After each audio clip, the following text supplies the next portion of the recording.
जय हिंद दोस्तों, all can study में आपका स्वागत है। आज हम एक बहुत ही जरूरी बिल को समझने वाले हैं, सबका बीमा सबकी रक्षा। देखिए, हम में से कोई भी अगर बीमा यानी कि इंश्योरेंस लेता है या लेने की सोच भी रहा है तो ये समझना बहुत बहुत जरूरी है। वैसे तो देश में हर किसी की सुरक्षा होनी चाहिए, पर सच तो ये है कि बीमा को लेकर लोगों के मन में भरोसे से ज्यादा ना डर और परेशानियां भरी हुई हैं। सोचिए, आपने पॉलिसी ली और जब जरूरत पड़ी तो क्लेम मिलने में देरी हो रही है। लोग कंपनियों के चक्कर काट काट कर थक जाते हैं। तो आपके लिए एक अच्छी खबर है, शायद अब ऐसा नहीं होगा। असल में इंश्योरेंस सेक्टर में भरोसे की एक बहुत बड़ी कमी है और इसकी वजहें भी साफ हैं। क्लेम मिलने में महीनों की देरी, गलत जानकारी देकर पॉलिसी बेच देना, छिपे हुए कमीशन और चार्जेस, और तो और कंपनियों का पेमेंट टालते रहना, ये कुछ ऐसी आम परेशानियां हैं जिनकी वजह से लोग बीमा करवाने से डरते हैं। तो सरकार इन सब प्रॉब्लम्स का क्या सल्यूशन निकाल रही है? इन्हीं सब परेशानियों को जड़ से खत्म करने के लिए सरकार सबका बीमा सबकी रक्षा बिल लेकर आई है। और हाँ, ये कोई छोटा मोटा बदलाव नहीं है। ये बिल बीमा सेक्टर को मजबूत करने के लिए कई सारे संशोधनों की एक पूरी सीरीज है और इसका सिर्फ एक ही लक्ष्य है, पॉलिसी धारक के अधिकारों और हितों को सबसे ऊपर रखना। मतलब अब कस्टमर पहले आएगा, कंपनी बाद में।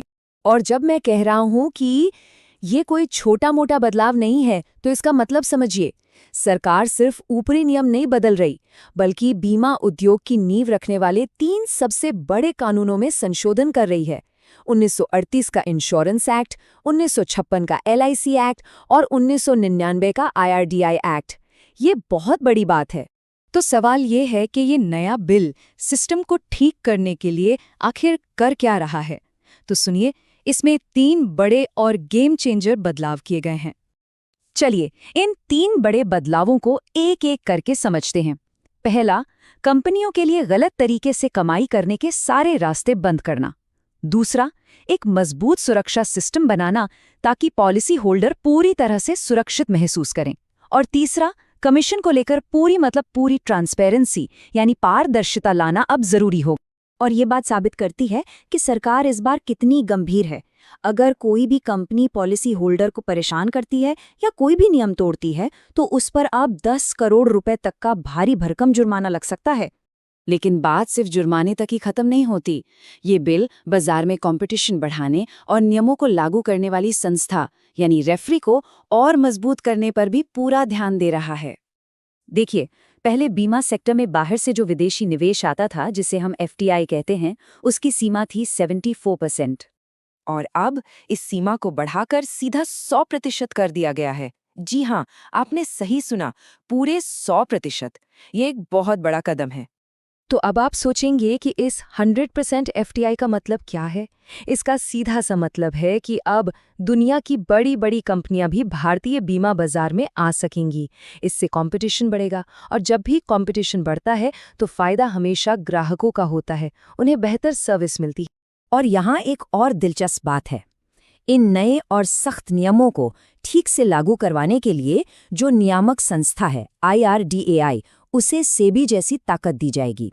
इसका मतलब है कि अब मैदान का रेफरी और भी ज्यादा मजबूत और पावरफुल होगा।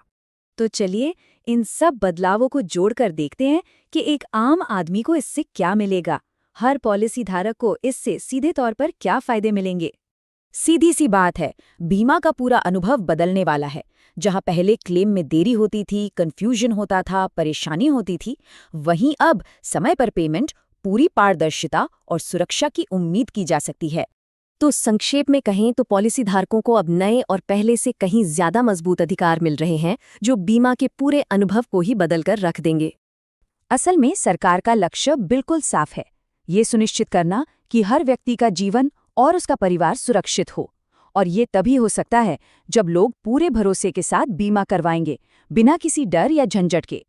तो अंत में एक बड़ा सवाल यही है, क्या ये बिल भारत में बीमा पर खोए हुए भरोसे को सच में फिर से जगा पाएगा? ऐसी ही जानकारी के लिए सब्सक्राइब कीजिए ऑल कैन स्टडी को। Thank you. चलिए नेक्स्ट वीडियो में मिलते हैं।